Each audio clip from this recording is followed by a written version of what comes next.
Hey, good morning. It is May 1st, 2022 at 8:50 a.m. And a lot of you are going to be doing the May Day celebration. A lot of you are going to be working. A lot of you are going to be trying to sort through whatever situation that you have, and you're going to try to kind of put your head around what you need to do today, tomorrow, the next day to get through the grind and to try to get to where you're wanting to go. Life is a river, is it not?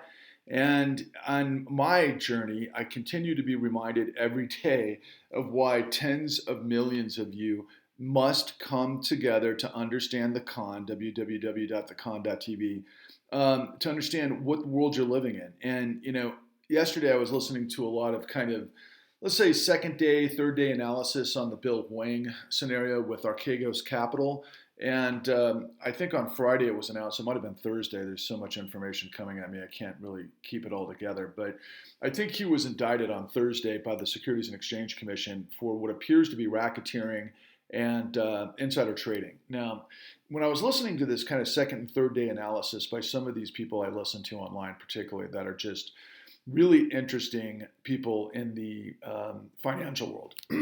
People that are brokers, people that are analysts, that sort of thing. And there's a lot of more of them popping up on my news feed because I have, obviously tapped in that algorithm. And so I'm being able to get, more and more insight from a bevy of people that are really in the know. And what was fascinating to me, and it reminded me of, well, I'll get back to that. What it lays out is that this guy Hwang, who has been indicted many times before in his career, he came out of China.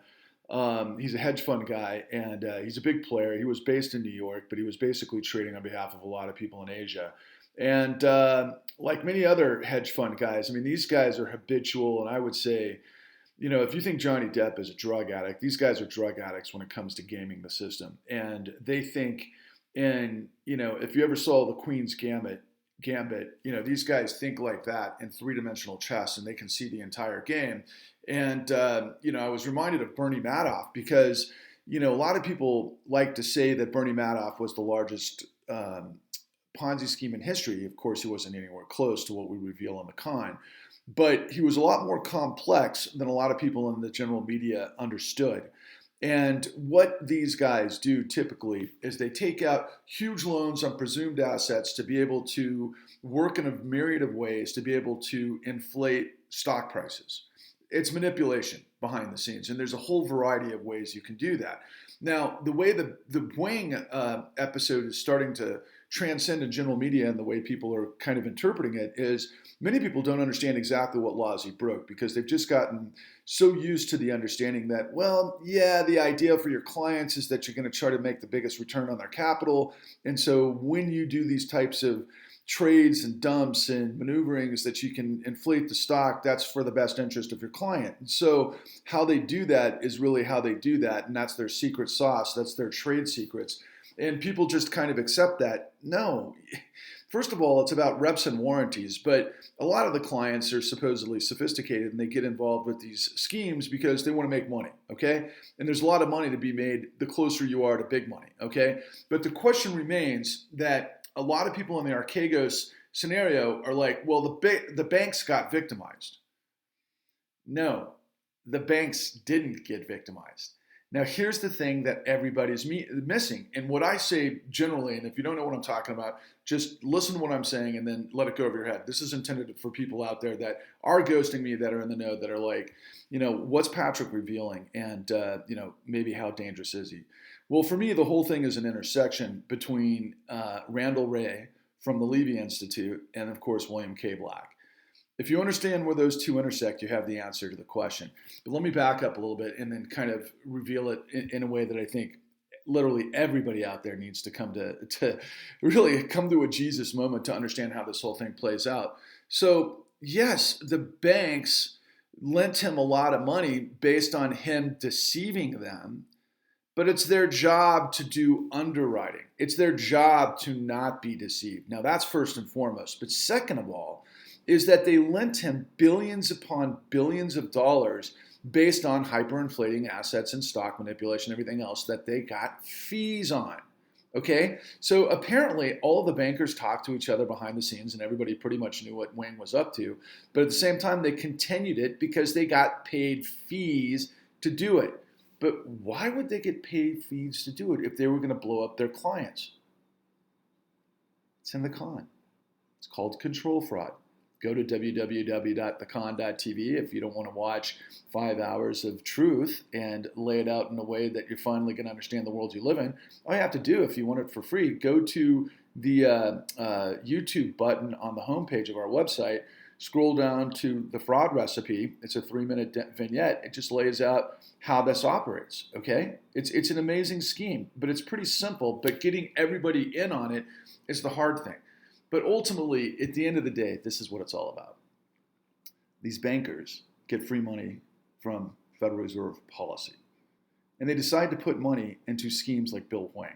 Billions upon billions of dollars that are just casino, that they're betting the margins and they're taking their fees and they're taking the upside. And, there's a lot of good that comes with it if you're just in it for the upside that can be manipulated. But I want you, the regular person who goes to, on this May Day, a regular job, you've got student loans, you've got, inflation to contend with, you've got a stagnant income, you can't afford to buy a house, you're arguing with your spouse about money every day, day in and day out, and you don't understand how no matter how much education that you have, that you can't get ahead in this world. Now, obviously, we know that if you wind up as an attorney or a doctor or maybe in tech, that there are pathways where there's vibrant, communities, maybe in healthcare as well. Obviously, there's a lot of fraud in those industries too. But at least there's opportunities to have good careers and to actually be a part of what we would call the upper middle class, and all of those sorts of dynamics that work in terms of supply and demand make a lot of sense, and people get bonuses and so forth. Not everybody is corrupt. But the people at the apex of our system are corrupt as hell, and billionaires, run the world, and they loot and fraud, and launder and all sorts of insane things. One of the worst revelations, I think, in our lifetime took place about a year ago with an operation called the investigation of International Consortium of Investigative Journalists, which revealed through what they call the FinCEN files. And FinCEN is what Treasury uses to create suspicious activity reports to the Treasury when, it looks like there's criminal activity happening with deposits and movements of money and that sort of thing. And what the FinCEN files revealed was that Treasury had reported over 2 million suspicious activity reports to the Department of Justice that just sat there. Meanwhile, all of our big institutions are basically laundering money for international drug kingpins and terrorists and all sorts of activity, not to mention, of course, the regular players of Saudi and, Russia and Putin and all of the rest. UAE and that sort of thing. Just we're talking big money, and to me, my sense is that there's a reason for it within the constructs of what we learned after 2008. That banks have to have these buffers and they have to have certain ratios to be able to make the kinds of quantity of lending that they do, which is called liquidity in the system. And a way that they've been able to manage that is move a lot of money for people like Putin. You can see how insane that is in context of Russia invading Ukraine and all of the other madness. I mean, look, my friends, yeah, is it horrible that people are being slaughtered in Ukraine? You bet your ass there is. And I mean, if you were there, it would be horrific. Would I like to see a resolution happen? Yeah, and I think probably the easiest way to do it is to make sure that our hedge funds don't play ball with Russian oligarchs' money.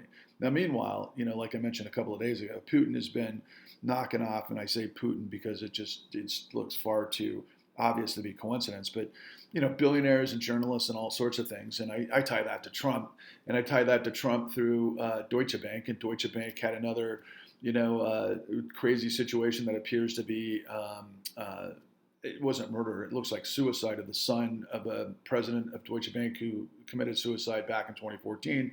And they both supposedly had a lot of information on what was going on within the Trump administration as it relates to Putin. All that being said, all of this stuff is under the same umbrella, okay?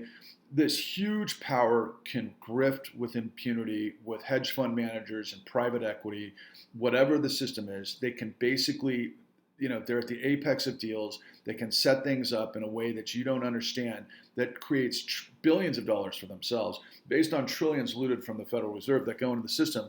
And a lot of the times, like in the case of real estate, it comes back the other side in terms of bond buyback programs. So what we reveal on the con, and what the most amazing thing is that there's been so much fraud with government largesse going back to the Home Affordable Modification Program. I know firsthand that servicers and foreclosure mills, which are big law firms that AGs around the country worked in unison with to be able to clean up the books of the banks because of so many foreclosures, because they were all set up to fail through illegal documentation fraud and that sort of thing, through liar's loans. But the courts just looked the other way because there wasn't any standing in court based on robo-signing and several other things that were in the mix that were supposedly ended in 2012 based on the national mortgage settlement, but they never ended. They just continued unfettered, and that means that there was perjury and documentation fraud and millions of people that got set up in illegal foreclosures. These people could have been modified, like myself, quite frankly, and they were put through the meat grinder and their lives were turned upside down and the real estate was stolen. It goes on the bank of the books, and then we hyperinflate these assets 12 years later, and then they sell them as bonds around the world that, Russia and Saudi and all of these other countries launder their money into the United States through defense and files and that sort of thing. So it's just one. I mean, you should liken it, quite frankly, to climate change. All of these variables, the currency of the dollar and trade and all of these things go around the world. But the guys that are at the apex of all of these things, whether they're oligarchs or criminals or cartels, everything else, they can take hundreds of million dollars, billions of dollars, and basically launder it, clean it in our system, and our guys look the other way. And then ultimately it's this feedback loop. It's just like, in the case of Bill Hwang, they call it like the virtuous cycle, but then it becomes a vicious cycle. And it's a vicious cycle based on fraud. And so if you're just going to work every day and you're trying to, make your nut and you're trying to do the right thing and you go to church, you go to whatever your place of worship is and you ask God for help, what I'm telling you is that God wants you to help yourself. God wants you to pull yourself up by the bootstraps and join millions of people who are already doing the same to say enough to corruption. That's what the con is. It is the shield and the sword. It's the Ark of the Covenant. It's whatever you ascribe to. That's the ultimate truth of how this system works. It reveals exactly who did what, when, and how, and who covered it up, and why we have the system we do. All of this stuff is a failure of the Obama administration's refusal to bring indictments and investigations to reveal what I am revealing to you. And what's insane about this is that usually it's the fourth estate. It's the media that would take charge and get all of these answers to get it to the people, to put pressure, to work in kind of unison with DOJ or cops or whatever, and it goes through the courts, and then there's justice. I mean, that's typically the scene that we've always expected from our government, but it doesn't happen anymore. And there's reasons why it doesn't happen anymore that goes back to the late 90s. I mean, it's basically they got rid of certain policy, they created deregulation, but the whole smoke and mirrors was created because you've got these incredibly influential lobbyists on K Street in Washington, D.C. that work with white shoe law firms that basically got rid of the ability for government to investigate. That's what it comes down to. I learned about this just recently, and it's amazing that there were huge movements afoot within the legal industry to prevent class actions against certain companies and wrongdoing. They got on board with the corporations, and all this stuff has been a hijacking ever since, based on the smoke and mirrors of financialization. And ultimately, the legal part of it is that ultimately these white shoe law firms become the place where all of this stuff lands, where they get to be both the shield and the sword of the bad actors, where they get to negotiate on behalf of the government what the settlements are going to be, but without doing the investigations. And that actually happened in the Supreme Court this summer because nobody's doing the investigations. That's why in 2009, when I was going through all of this stuff, I was scratching my head and I was like, it doesn't make sense. And so I made it make sense, not because I poofed it into existence, because I worked like crazy, sacrificed my life, traveled this country at least 12 times for the course of at least 6 years in the con and another 3 years for this project called Forward 13, and it put it all together. From the people inside the system, I did with the DOJ, the FBI, the SEC, and all of these different apparatuses that have about $70 billion a year in funding, didn't accomplish. And they didn't accomplish it not because there weren't guys on the inside that knew it, that could do it, that wanted to do it, that were all in on doing it, but they got their freaking shoelaces tied together by the corruption at the top. Guys, it's not rocket science. We all know this from movies and books and everything that we've seen, but what it's going to take is relentless courage and character by people who want a country of liberty and justice for all, where the integrity of law matters above all else. And I can assure you, it's not coming from Rachel Maddow. It's sure as shit not coming from Tucker Carlson. The New York Times just revealed a piece that Tucker Carlson's the most racist guy, in network history. Well, I mean, I always referred to him as Leonardo DiCaprio and Django. I always think of him as a plantation owner. So sure, yeah, no shit, Sherlock's. But the bottom line is Rachel Maddow is the director of communications for the Democratic Party that is basically paid by this madness that I'm telling you about. And are the Republicans any better? No, it's a battle between the new robber barons and the new Confederacy.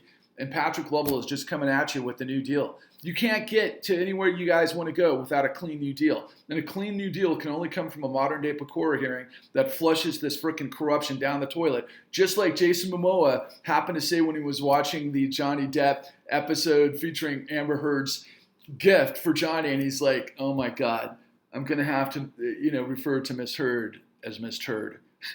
Yeah, he actually said that. This is just the worst toxic, polluted crap in the history of the world that we, the people, have got to come to grips with, and we've got to come together. I'm Patrick Lovell, onwards and upwards.